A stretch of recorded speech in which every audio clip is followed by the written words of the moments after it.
बुद्धि भी प्राप्त हुई है, विवेक भी प्राप्त हुआ है। तो ध्यान रखना, अपने परम उपकारी जिनेंद्र देव के प्रति अपना उपकार, कृतज्ञता, उनकी आराधना करके अवश्य पूरा करना। क्योंकि ये आत्मकारी मार्ग दिखाया किसने? जिनेंद्र देव ने, सर्वज्ञ देव ने। और जो हमें मार्ग दिखाता है, जो हमारा हित करता है, हमारा भी कर्तव्य बनता है कि हम उनकी आराधना करके, उनकी उपासना करके उनके प्रति कृतज्ञता ज्ञापित करें, और फिर उनकी आराधना से भी अपने ही को लाभ होता है, उससे भी उनको कोई लाभ नहीं होता। एक श्रावक जिन देव की आराधना, जिन गुरु की आराधना, शास्त्र की आराधना अपने हित के लिए करता है, ना कि देव के लिए, ना शास्त्र के लिए, ना गुरु के लिए।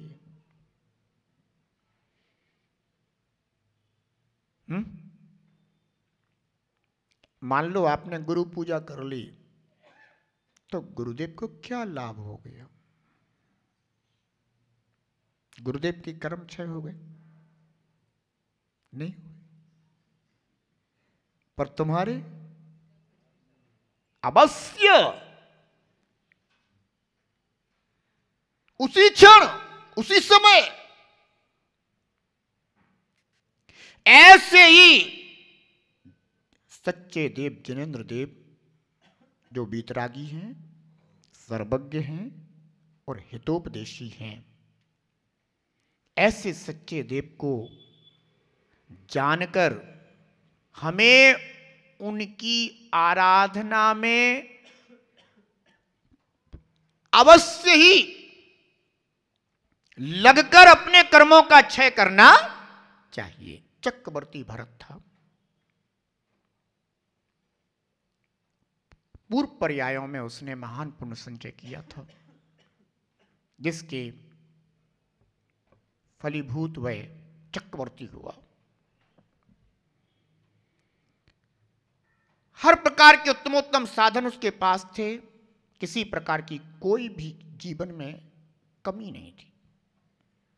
बहुत सारे लोग तो इसीलिए धर्महीन हैं क्योंकि वो सोचते हैं कि हमारे पास किस चीज की कमी है।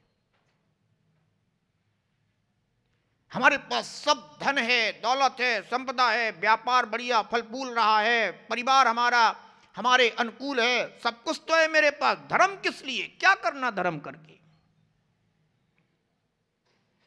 पर ये नहीं जानता कि इन जिन जो भी चीजें तुझे प्राप्त हुई है ना, उसकी नींव में पूर्व पर्याय में किया हुआ तेरा धर्म ही है।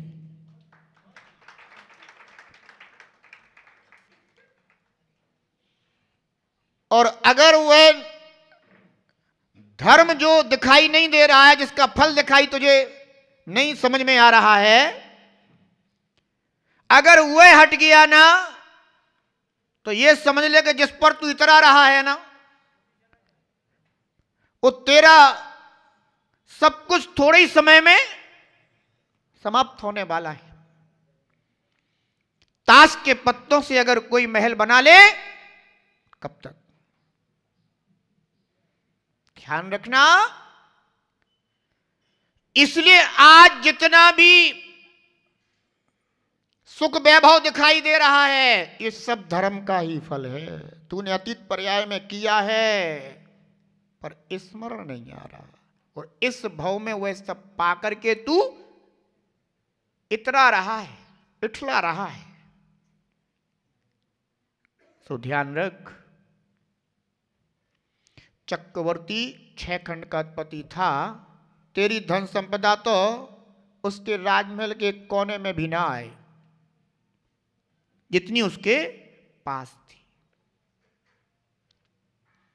ऐसा वह सचखंडाधिपति चक्रवर्ती भरत अपने पुण्य फलों को भोग रहा था, तभी उसे एक समाचार मिला। एक सेवक ने आकर उन्हें समाचार सुनाया कि बहुत सचखंडाधिपति चक्रवर्ती भरत महाराज, हम आपके समक्ष एक शुभ समाचार लेकर उपस्थित हुए हैं।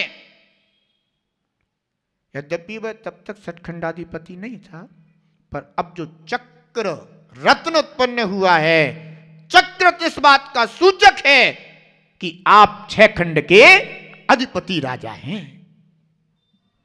तो उसने आकर के जब यह समाचार सुनाया तो भरत चौंक उठा कि सचखंडाधिपति चक्रवर्ती, तू ये क्या बोलता है? तो वो कहता है, हां महाराज, आयुषशाला में चक्र रत्न की उत्पत्ति हुई है, इसलिए आप 6 खंड के अधिपति चक्रवर्ती राजा हुए हैं। ओ, सेवक के लिए यथा योग्य सम्मान पारितोषिक देकर के वह प्रसन्नचित्त होता है और मन में विचार करता है, अहो यह सब पूर्व भव में, पूर्व पर्याय में किए हुए पुण्य का ही फल है जो आज मुझे अर्थ पुरुषार्थ के रूप में प्राप्त हो रहा है। अभी वह इस बात का विचार कर ही रहा था, चिंतन कर ही रहा था कि उसे एक दूसरा समाचार भी प्राप्त होता है। महाराज भरत की जय हो। हे राजन, हम आपके लिए एक अत्यंत प्रसन्नता प्रदान करने वाला शुभ समाचार लेकर आए हैं। सम्राट भरत कहता है, बोलो क्या शुभ समाचार लाए हो? हे महाराज भरत, आपके लिए पुत्र रत्न की प्राप्ति हुई है। ओ, एक और शुभ समाचार। सच बात तो यह है कि जो जीव पुण्य का संचय करते हैं उन्हें जीवन में हमेशा शुभ समाचार ही प्राप्त होते हैं। तो दूसरा शुभ समाचार जैसे उसने सुना कि पुत्र रत्न की प्राप्ति, अत्यंत प्रफुल्लित हो गया। ओ,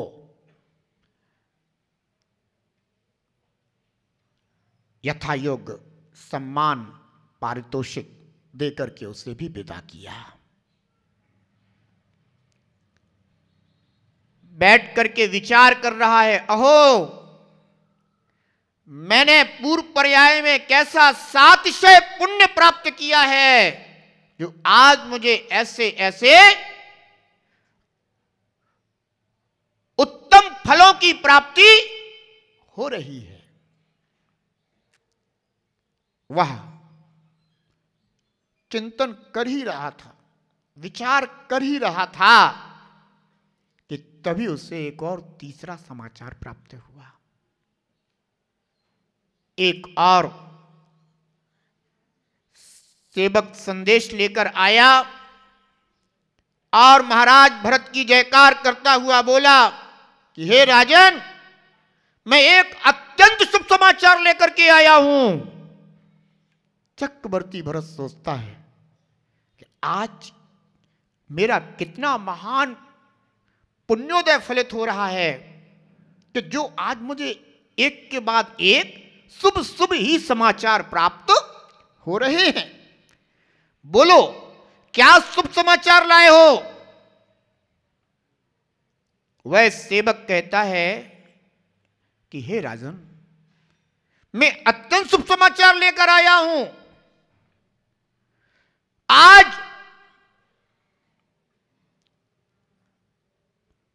हम सभी के स्वामी और प्रथम तीर्थंकर आदिनाथ, जो कि महामुनि आदिनाथ थे, आज उनके लिए केवल ज्ञान की प्राप्ति हुई है। ओ, ऐसा सुनते ही चक्रवर्ती भरत के रोमांच उत्पन्न हो जाते हैं।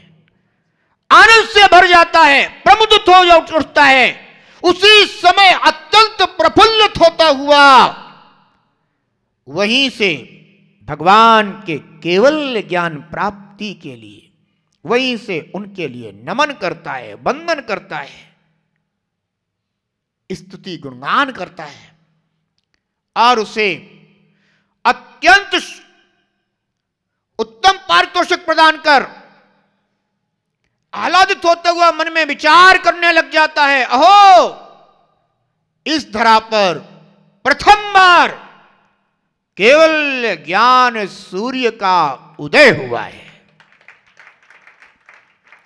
अभी तक बाहर का सूर्य बाहर के तमस को दूर कर रहा था, पर अब जो इस धरा पर केवल ज्ञान सूर्य का उदय हुआ है, यह अंतर के तिमिर को दूर करने वाला है।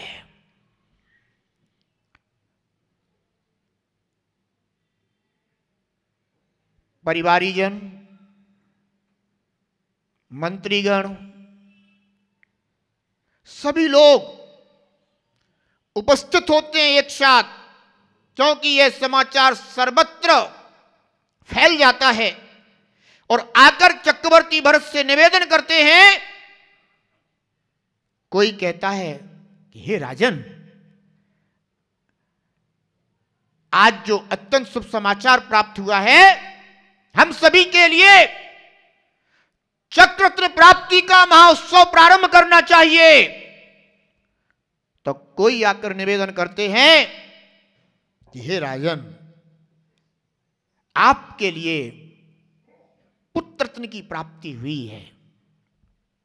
राजमहल में पुत्र रत्न का महोत्सव प्रारंभ होना चाहिए, आप आज्ञा प्रदान कीजिए।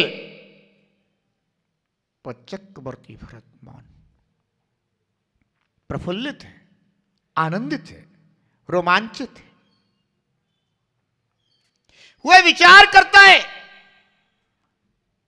कि चक्ररत्न अर्थ पुरुषार्थ,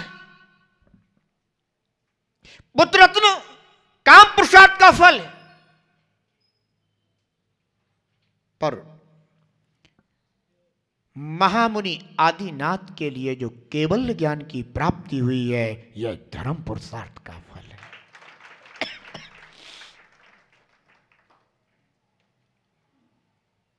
वह उस समय निर्णय करता है, विचार करता है, चिंतन करता है और कहता है कि सुनो, अपने समस्त मंत्री परिषद आदि के लिए संबोधित करता है और कहता है कि अभी चक्ररत्न की नहीं, पुत्ररत्न की नहीं, इस समय तो मैं सबसे पहले जो धर्म पुरुषार्थ का फल केवल ज्ञान की प्राप्ति हुई है, मैं सबसे पहले महापूजा के लिए भगवान के समूह शरण में जाऊंगा।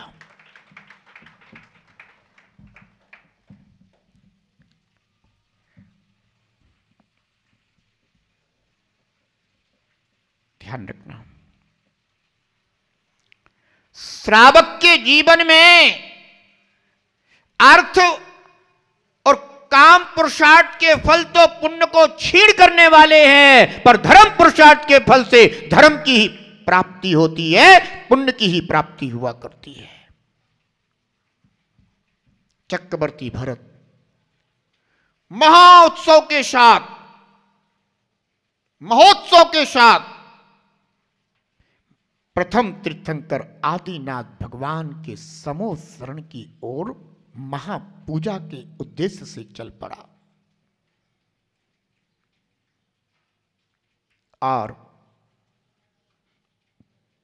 चक्रवर्ती भरत ने समूह शरण में पहुंच करके जो महापूजा रचाई, बंधुओं, वह महापूजा आज भी इस धरा पर कल्पद्रुम विधान के रूप में जानी जाती है। चक्रवर्ती के द्वारा की जाने वाली पूजा जो किमिच्छक दान पूर्वक की जाती है, वह महापूजा कल्पद्रुम महापूजा कहलाती है। ध्यान रखना, तुम सब श्रावक हो और श्रावक का प्रथम कर्तव्य अर्थ और काम इन पुरुषार्थों में लगना नहीं। अब जो प्रथम कर्तव्य है धर्म पुरुषार्थ देव पूजा। ध्यान रखना है, क्योंकि आपके नगर में भी 3 तारीख से भगवान का समोसरण इसी मंडप में लगने वाला है। और यहां पर जो भगवान की आराधना होगी, भगवान की पूजा होगी, भगवान की उपासना होगी, वह पुण्य का साधन है, कर्म क्षय का उपाय है। इसलिए इस पुण्य के साधन में और कर्म क्षय के साधन में यानी देव पूजा में, आराधना में 3 तारीख से अपने गृह से निकलो तो किसी और कर्तव्य के लिए मत निकलना।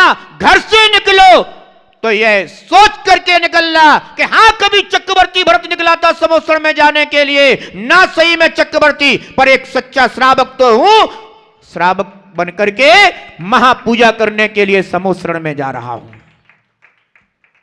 ध्यान रखना, क्योंकि